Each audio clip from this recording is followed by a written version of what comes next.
Dentro del conjunto de políticas y programas con los que cuenta Cruz Roja para trabajar con personas en riesgo de exclusión social o excluidas ahora mismo, el plan de empleo es una prioridad.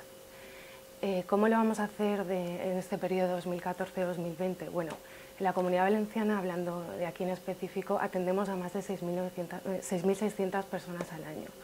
Con lo cual, la prioridad, por un lado, es mantener la calidad de los programas que tenemos que trabajan con metodología e itinerarios de inserción, afinando muchísimo las competencias, la gestión por competencias, tanto por parte de las personas usuarias, participantes de nuestros proyectos, que sepan en qué necesitan mejorar de forma más concreta, como de cara a la relación con las empresas a la hora de gestionar ofertas de empleo. Y, por supuesto, trabajar muchísimo la gestión emocional de lo que supone la soledad, la desmotivación y todos los problemas que acarrea estar desempleado o desempleada.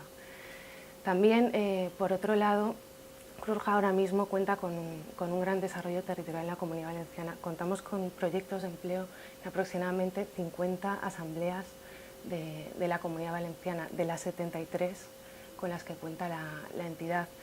En este caso, nuestra prioridad es seguir avanzando en estos proyectos de activación para personas desempleadas, para que no se abandonen, para que no dejen de buscar empleo, y progresivamente en estos 6 años, incorporando proyectos de más calado, que trabajen más su formación y poco a poco, progresivamente, incorporando también la intermediación laboral y relaciones con empresas.